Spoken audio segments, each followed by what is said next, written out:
Olá, eu sou Janaína Spolidório, professora, criadora de conteúdos didáticos e este é o Origem, podcast que fala sobre a raiz da educação no Brasil e no mundo. Espero que goste do conteúdo que criamos especialmente para você. E vem comigo! Origem. Brown, Pons, Tiger. Proelpsis, Origin, Yen.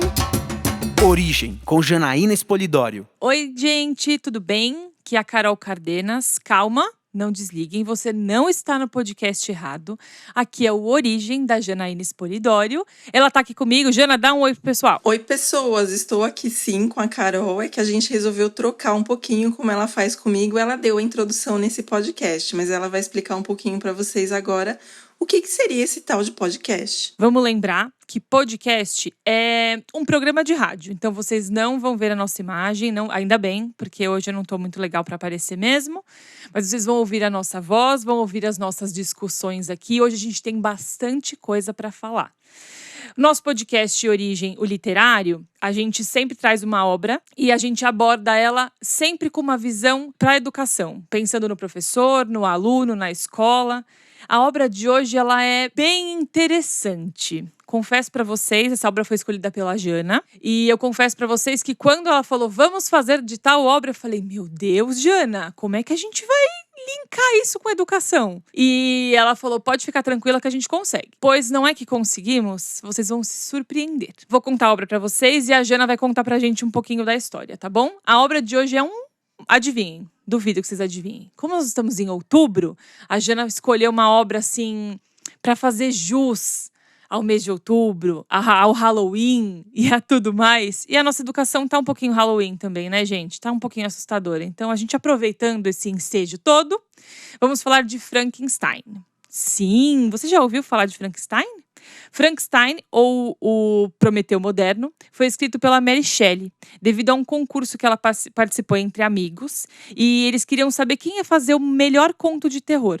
Ela não brincou, gente. No final, ela fez um conto, ficou maravilhoso, interessante, virou um romance super famoso, tem filme, tem O Raio que o Parta, de Frankenstein. E até hoje o personagem é conhecido mundialmente, com certeza vocês já ouviram. Jana, mas eu preciso te perguntar, primeiro duas coisas. Uma, por que esse livro? E me conta um pouco da história dele, para todo mundo, na verdade. E o que isso tem a ver com educação, pelo amor de Deus? Bom, Frankenstein, a princípio, não tem nada a ver com educação, né? Mas antes de explicar o que ele tem a ver com educação, porque ele também tem tudo a ver com educação, vocês vão ver total conexão com a educação, especialmente agora no mês do professor, em outubro, né? A Mary Shelley, na verdade, ela usou tendências da época para criar o personagem. Na época que ela escreveu, que era ali, né, faz quase 200 anos que foi escrito, as inovações eram a aplicação da corrente elétrica, que era a descoberta do Benjamin Franklin, que vocês já devem ter ouvido falar, e os experimentos de uma pessoa chamada Erasmus Darwin. Erasmus não é muito conhecido, mas Darwin vocês também já devem ter ouvido falar na escola, porque não é um sobrenome desconhecido. Nada mais é do que um parente, na verdade, o avô do Charles Darwin, aquele lá do evolucionismo, que fala sobre a evolução. Não é que o homem venha do macaco, mas é uma linhagem que sai ali, né? Em determinado momento da história, se vocês estudarem a história, vem de uma linhagem de evolução, que é o evolucionismo. E daí ele estudou outros animais, e daí ela começou a se interessar pelo assunto. Daí o que ela fez? Ela juntou o Tico com o Teco dela. Então ela juntou o conto de terror que ela precisava escrever com o que ela estava estudando de corrente elétrica e do Erasmus Darwin, porque o que ele falava? Que talvez o uso da corrente elétrica pudesse animar partes de um corpo. Daí ela falou, e se a gente juntasse partes de um cadáver? Ela pensou, né? E colocasse uma corrente elétrica muito forte. Será que ele viveria? Será que ele viria à vida? Então, será que usando a tecnologia da época eu conseguiria criar a humanidade? Então, é aquela coisa assim de você querer criar uma coisa que não existe mesmo, né? Então, a Mary Shelley começou a escrever esse romance ali, nesse concurso, que aliás deu origem também a outro livro muito famoso, que é o do vampiro do Bram Stoker, né? Só que na época foi escrito pelo Dr. Polidori, que era amigo deles, e chamava The Vampire, com Y. Só que não ficou famoso na época, ficou famoso depois, quando o Bram Stoker descobriu o escrito dele e melhorou. Voltando ali para o Frankenstein, o que acontece? Na educação, a gente sempre tenta avançar. O Origem 1, nós estamos falando sobre o concurso das soluções. Porque a Mary Shelley, ela teve um concurso para colocar um conto de terror e ganhar dos colegas ali, que eram um médico e 2 poetas, em relação a escrever o melhor conto de terror. Mas, no caso da educação, a gente tem um concurso de soluções que grande parte é ligado à tecnologia. Sempre que a gente pensa em inovação para tecnologia, costumamos pensar em aparelhos. Só que o que a gente deve pensar é na pessoa humana, assim como a Mary Shelley fez. Ela usou a tecnologia para criar a criatura, mas o foco dela era na humanidade do monstro, porque vocês vão ver mais para frente que o monstro não era bem um monstro. Quem era o monstro era o criador do monstro. Se vocês lerem o romance, vocês vão perceber isso também. A gente tem na educação uma coisa muito difícil, que é um concurso de quinquilharias. O que seria isso? Todo mundo tenta achar soluções novas para a educação e cada vez mais essas soluções elas envolvem uma questão monetária que sai do professor, que sai da formação. Então, você tenta achar uma coisa fora para colocar dentro, sendo que a educação deveria ser de dentro para fora. E daí fica um pouco difícil, né? Porque como que você vai conseguir transformar uma pessoa de dentro para fora dando estímulo só do lado de fora? E daí é laboratório de ponta, computador de última geração, uma competição de egos tremenda. Inclusive mexendo com o emocional, porque a gente tem aí uma série de programas de educação emocional que elas não passam de venda de livros, gente, porque tem uns livros de educação emocional que dá assim vergonha de abrir eles. Então é aquilo, você vende a coleção, o pai paga caro e assim no final você não desenvolve nada na criança porque o professor, que é quem deveria ter a formação, que é onde deveria estar o investimento, não recebe um único centavo, não recebe um único investimento de conhecimento e aquilo fica lá como como vou dizer, é um enfeite na escola a mais para o pai pagar mais, para ele se impressionar com a escola e colocar o filho lá. E no caso da escola pública, eles colocam algumas quinquilharias também para poder dizer que a prefeitura está investindo em educação. Gente, não se enganem, investir em educação é investir em pessoas, não é em máquinas, não é em recursos. Pode até ser em estrutura escolar, porque isso entra, claro, mas como um recurso secundário. Primeiro lugar, sempre a valorização do professor, o investimento no conhecimento e nas técnicas que ele vai utilizar ali em sala de aula. Então, a inovação vem sempre de dentro. É a corrente elétrica que faz acender o nosso sonho e perceber que o impossível pode se tornar possível se a gente quiser. É a animação da matéria que nos faz sentir nos poros a aprendizagem, deixando de focar no conteúdo e passando a enxergar o que mais importa. O que será que mais importa? É o aluno, né, gente? Claro. Ele é o ponto de partida das nossas ações. E a criatura do Frankenstein ali, que não tinha nome, na verdade, era o ponto de partida da Mary Shelley também. Não era nem a corrente elétrica e nem a animação de cadáveres. Era a criatura. Era criar um ser que não tivesse todos os pontos negativos que ela encontrava nas pessoas. Jana, você falou que a gente precisa ter como ponto de partida para as nossas ações o aluno, né? E eu queria te perguntar uma coisa. Você acha que hoje, pensando no professor, ele tem essa consciência? E se ele não tem essa consciência, alguns eu acredito que tenham essa consciência. Acho que é aos poucos, assim. Sempre tem alguém que tá olhando pro aluno. Mas a grande maioria a gente sabe que ainda não, né? Então, para esses que não olharam ainda, ou para esses que ainda estão começando a olhar, por que você acha que é assim? A gente é ensinado a não olhar para o aluno, ou a gente não é ensinado a olhar, né? Que são coisas diferentes. Ou a gente não sabe olhar, ou ninguém ensinou, ninguém falou pra gente que, ele é o ponto de partida, ele é o principal. Por que a gente é assim? E como que a gente faz para mudar? receita? Assim, existe uma receita de bolo não tem, é o que a gente estava conversando antes, né? Não tem como você olhar para uma sala e agir igual com todos os alunos. Mas como é que a gente faz? Assim, por que que a gente não olha?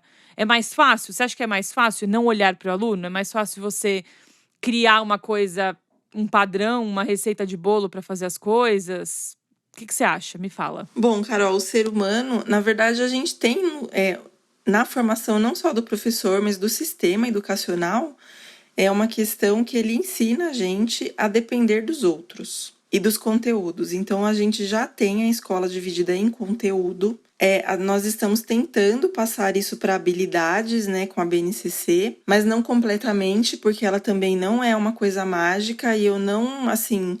Nós temos ali como parâmetro, mas eu não indico seguir totalmente, eu indico ir além do que a BNCC diz, na verdade. E o professor, ele tem essa questão porque nós estudamos e nós estudamos o que fazer de fora para dentro. Então, é como você estimula o aluno, como que você observa o aluno, mas não como você conhece o cérebro do aluno. Essa é a questão total. Ali, na Mary Shelley, no Frankenstein, para ela poder animar um cadáver, ela precisa ter noções de medicina. A Mary Shelley era extremamente culta para a época dela, porque o pai dela trabalhava, ele escrevia livros e ele tinha uma livraria. Então, tanto ela quanto a meia-irmã dela foram extremamente educadas. Elas ouviam muitas histórias e leram muito.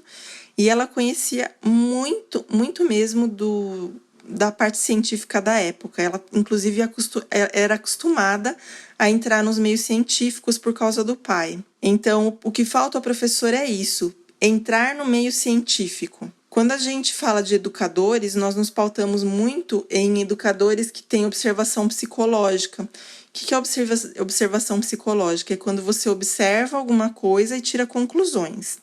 Eles estão errados? Não. Mas a gente precisa ver o que está além daquela observação. Então, Piaget, Vygotsky, Vallon, todos eles, Montessori, eles não tinham a máquina potente para olhar para dentro da pessoa na época deles. Mas eles observaram coisas que hoje são comprovadas na neurociência, inclusive. Então, a gente tem aí uma evolução que não está sendo passada para o professor e que ele precisa saber. Porque não adianta você dar, por exemplo, um exercício para um aluno. Vou dar um exemplo bem prático aqui. Tem uma atividade que o pessoal gosta de dar de sílaba tônica, que é de pintura. Gente, pintura é um passatempo. 5º ano, sílaba tônica, pintura, faça-me o favor, né? Você tem lá algumas palavras e daí você tem que pintar qual é a última sílaba tônica de tal cor, a penúltima de tal cor e a antepenúltima. Até a Carol tá até fazendo cara de feia aqui, coisa. E acabou a atividade. Como assim acabou? Você não treinou a atenção, o aluno ele faz aquilo de olho fechado. Ele só vai pensar assim, ele vai identificar quais são e acabou a atividade. Você não treinou ali flexibilidade cognitiva, você não treinou, você não fez uma finalização da atividade. Poderia pegar essas palavras e transformar todas as paroxítonas que ele encontrou em um texto. Poderia pegar essas palavras e dividir em categorias, escrevendo-as depois em ordem alfabética, num quadro. Poderia pegar essas palavras e colocá-las... você escreve o texto e o aluno preenche as lacunas. Então, tem uma série de questões que você pode complementar essa atividade. Essa é uma atividade que ela existe, ela tem vários livros didáticos. E a intenção do livro didático, neste caso, é a venda para o professor. Então, ele precisa ser atrativo visualmente. Infelizmente, a gente tem aquele professor que olha aquelas caixas de livro e compra, né? Aquelas caixas que vão na escola, que o vendedor vai. Os livros são lindos, eu mesma já comprei. E daí, quando você vai usar, o aluno faz em 5 minutos e ele não aprendeu nada. Ele só passou o tempo, então é uma atividade quantitativa. O que falta ao professor é isso que eu estou falando aqui. É olhar de dentro para fora, não de fora para dentro. Então, não é a aparência da página, nem a aparência do que está acontecendo com o aluno. Você tem que entender o interior dele, o que falta para ele aprender. Então, não adianta a gente pensar em conteúdos, a gente precisa pensar no aluno. Uma das nossas falhas grandes é dividir a escola em português, matemática, história, geografia. Isso não tem jeito, porque já está estruturado, dificilmente vai mudar. Mas cabe a nós mostrar que é possível, sim, trazer uma transdisciplinaridade e fazer isso em linha reta de base neurológica, que é uma coisa um pouquinho mais avançada, mas é possível de fazer.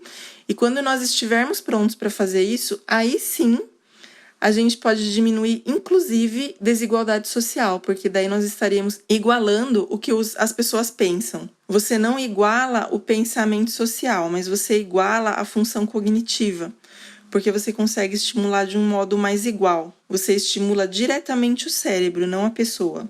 Quando você estimula diretamente o cérebro, você está mexendo na sua criatura de Frankenstein.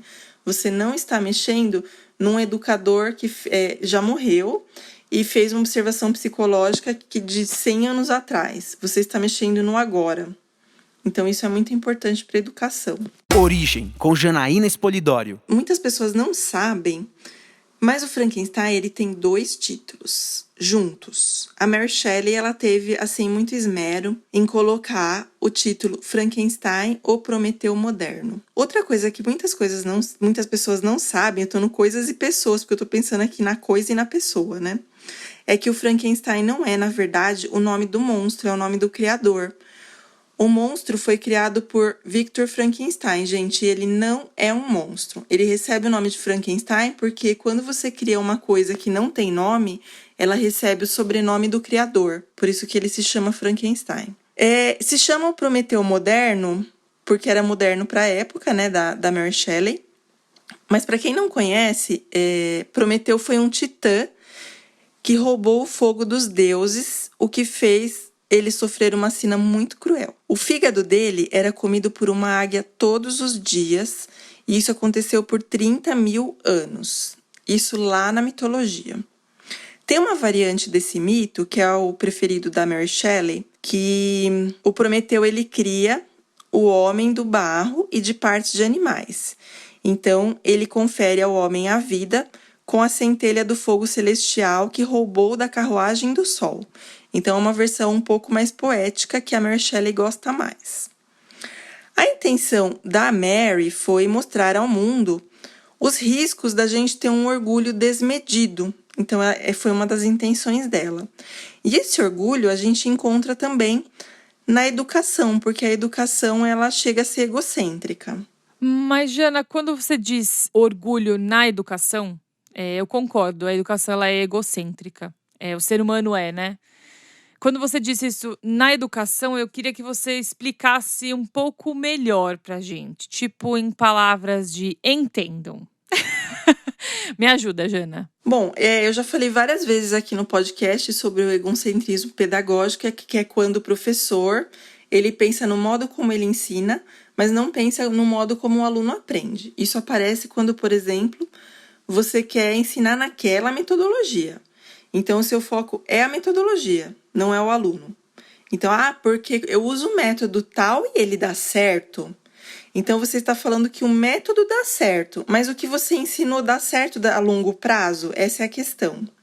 Porque pode ser que ele dê a impressão de dar certo na sua série, mas a questão maior é se dali 2 ou 3 anos esse aluno vai ter dificuldades que vêm desse problema do egocentrismo seu, de achar que o seu método deu certo naquela série. Então, um dos grandes problemas é esse egocentrismo de pensar que o que você fez tem que dar certo só no seu ano. Não é só no seu ano, você tem que fazer uma coisa que dê certo a longo prazo.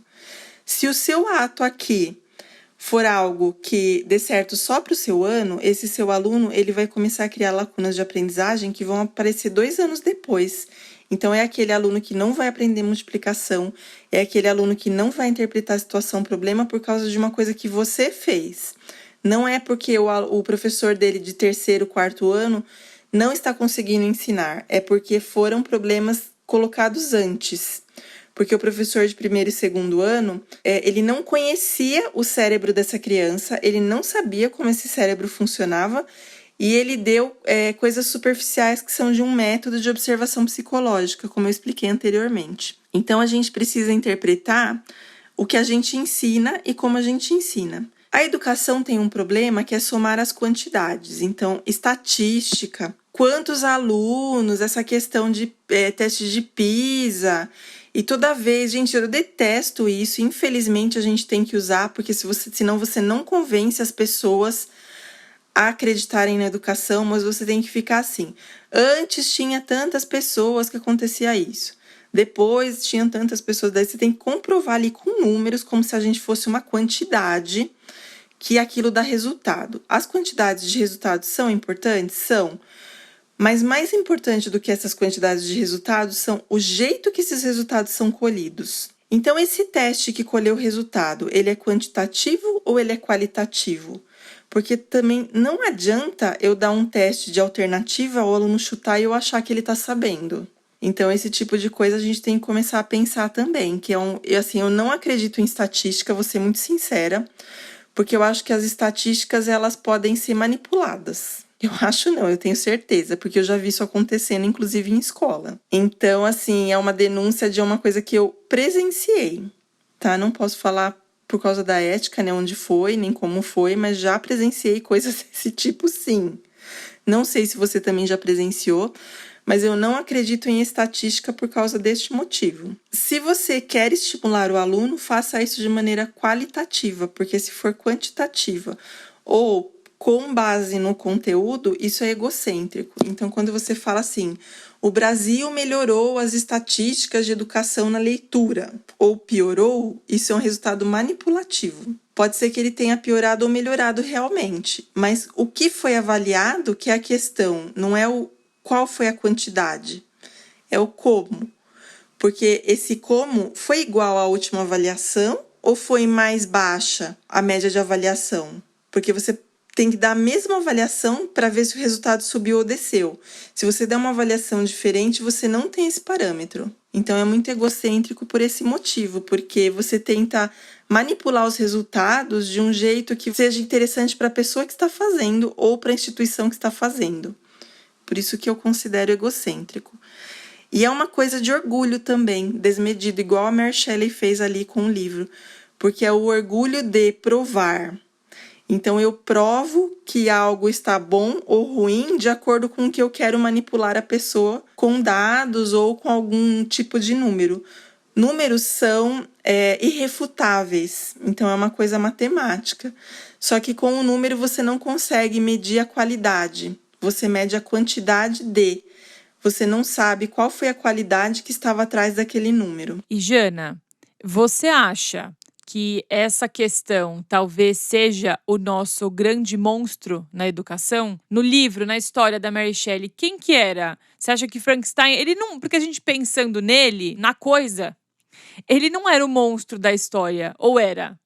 E na educação, você acha que tudo isso que você falou é o nosso problema, é o nosso monstro? Bom, Carol, na verdade ali foi criada a criatura feita de cadáveres e o Victor, que foi o criador, ele queria muito criar uma criatura de cadáveres porque ele tem uma história trágica ali em relação à morte também, se vocês lerem o livro vocês vão ver. Só que o monstro real era o próprio Victor, não era a criatura que ele criou. A criatura do Frankenstein, na verdade, quem lia na época chegava a se emocionar e chorar. Se vocês assistirem o filme da Mary Shelley, porque tem um filme sobre ela, acho que chama Mary Shelley mesmo, não me lembro totalmente. As pessoas que leem, elas começam a chorar, porque elas se encantam com a criatura.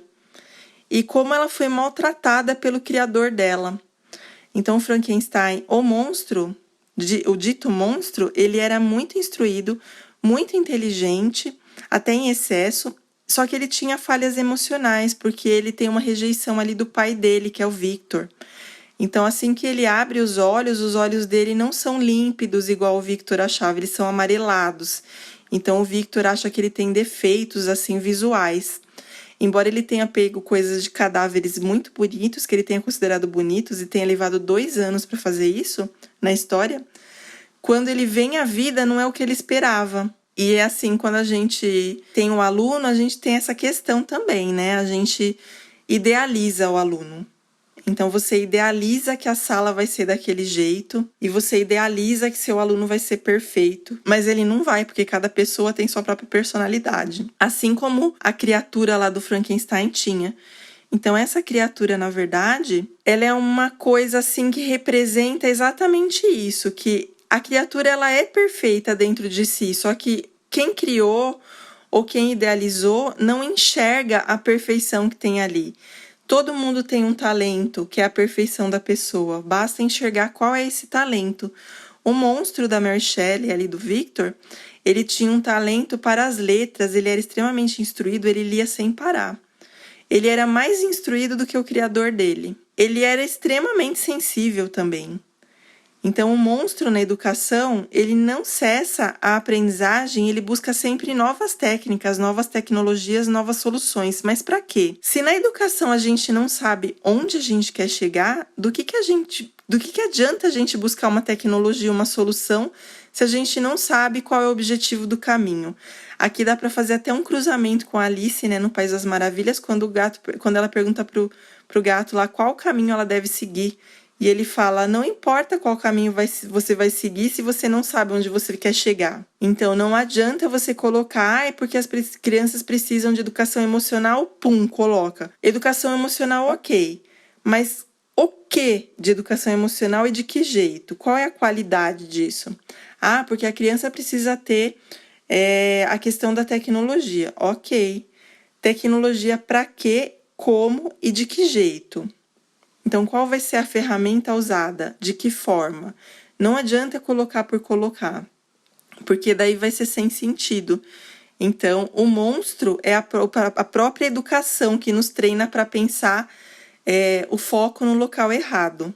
É a neurociência reversa, se você for pensar. Origem, com Janaína Espolidório. Nosso Origem 3, o nosso livro ele tem uma curiosidade. Então, o nosso Origem 3 chama Cartas à Senhora Saville. A gente fica pensando quem é ela. Estava conversando com a Jana. A gente começa a ler o livro e a curiosidade desse livro é que quando você começa a ler, você fala, amigona, legal, Mary Shelley, mas cadê o Frankenstein? Quero saber dele.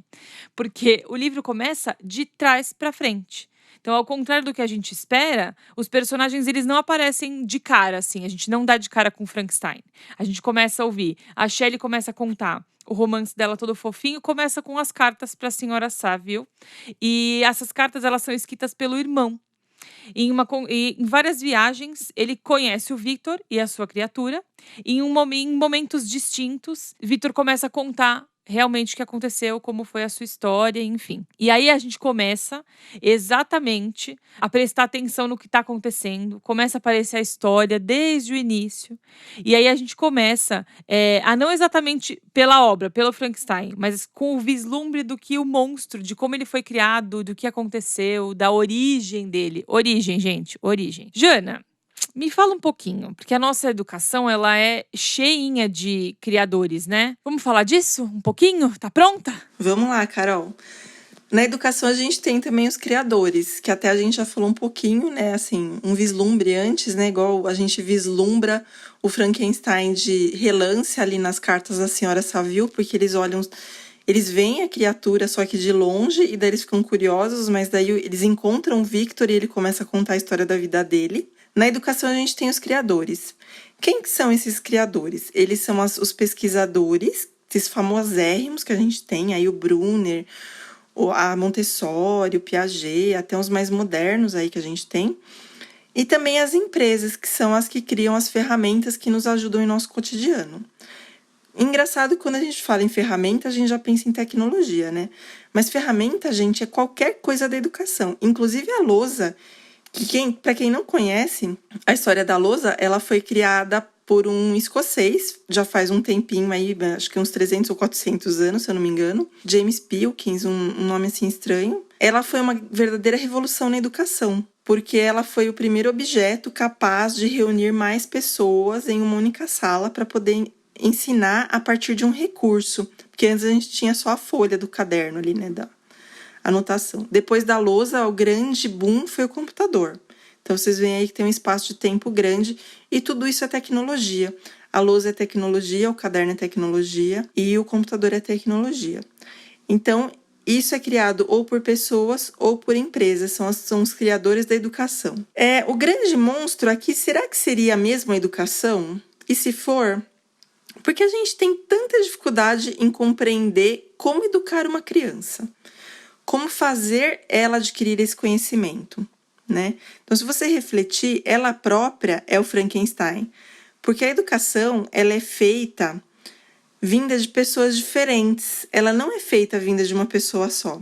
Não sabemos a quem ouvir ou que aplicar, porque tudo fica junto de uma forma incompreensível. Quando você começa a faculdade ali de pedagogia, ou que nem eu fiz o magistério, vira um monstro a educação, porque daí você tem as teorias, você tem as técnicas, as metodologias, daí você começa a trabalhar, vem as ferramentas, tecnologias novas, começa a falar de metodologia ativa, e tudo aquilo vem de várias pessoas. É como se você estivesse montando o cadáver do Frankenstein. Então, por ironia ainda, algumas coisas vêm de pessoa morta, né? Então, você vai juntando ali os pedaços e daí você anima aquilo com a sua corrente elétrica, porque você está vivo, e joga aquilo em sala de aula. Só que juntar peças, gente, não é para qualquer pessoa. Se a gente fosse escrever para a senhora Saville, a gente ia levar a vida inteira e a gente não conseguiria explicar o que é educação. Porque não tem um jeito de explicar o que é educação com tanta gente contribuindo assim. O que a gente precisa é parar de olhar para as partes da educação e começar a olhar para o todo. Se o Victor tivesse olhado para a criatura e percebido a beleza, porque ela era mais bonita do que ele próprio, ela era mais emocionante do que ele, era a vida sendo criada ali, né? Sendo transformada de dentro para fora, porque ele inseriu ali uma corrente elétrica de dentro para poder sair fora, né? O personagem dele ali, a criação. Quem sabe ele tivesse percebido a importância daquilo que ele fez, né? Então ele não deu nem crédito ao que ele fez. A criatura dele superava ele muito, e talvez por isso ele não suportasse a criatura no final do livro, né? Que na verdade é o começo, que nem a Carol falou. Então a gente precisa olhar para o aluno e a gente precisa saber o que fazer. A gente precisa perceber a beleza ali que está nele, como que o cérebro dele aprende, qual o talento que ele tem, como que a gente usa esse talento. Até eu falei recentemente em um vídeo no YouTube sobre a formação de equipes. Então, quando a gente faz um trabalho em grupo, a gente fica até com raiva, né? Porque tem sempre aquele aluno que faz tudo e o resto não faz nada. Já aconteceu com todo mundo, porque o professor, ele é treinado a pensar assim no VLUP. Então, você vai e forma o grupo. Mas você pensou o que cada um daquele grupo tem que fazer? Você atribuiu tarefas àquele grupo de acordo com o talento que cada aluno seu tinha? Porque o aluno não sabe identificar isso, mas você sabe. Não adianta você juntar as partes sem ter um objetivo.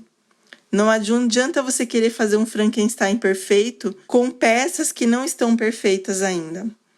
Você precisa atribuir o significado a elas. Então, tem aquele aluno que ele vai desenhar no cartaz, porque ele tem o dom do desenho. Tem aquele aluno que ele vai apresentar para a sala, porque ele tem o dom da voz. Tem o aluno que vai montar a parte teórica, porque ele tem o dom da pesquisa. Então, você atribui à pessoa o talento que ela tem. Isso é uma formação de equipe, não é uma formação de grupo escolar. E é nisso que a gente tem que começar a pensar, tanto a nível de aluno quanto a nível de escola. A sua equipe escolar também tem que ser assim. Você vai ter o professor que ele é bom de dramatização, ele vai cuidar da parte de teatro. Você tem o professor que ele é bom de tecnologia, ele vai ser mais responsável pela parte de tecnologia da sua escola. Você tem o professor que é bom em planejamento, ele vai ajudar na parte de montagem de relatório, por exemplo, de que forma que esse relatório fica mais nítido num planejamento para dar mais estatísticas qualitativas. Então, tudo isso tem que ser considerado. É a pedagogia colaborativa que eu tenho falado bastante. Pode ser que eu faça um podcast sobre isso, quem sabe. Mas aqui, voltando para o Frankenstein, só assim a gente consegue unificar as forças por um objetivo único e conciso. Só assim o monstro se tornaria uma obra humana. E só assim nós mesmos podemos ser realmente educadores.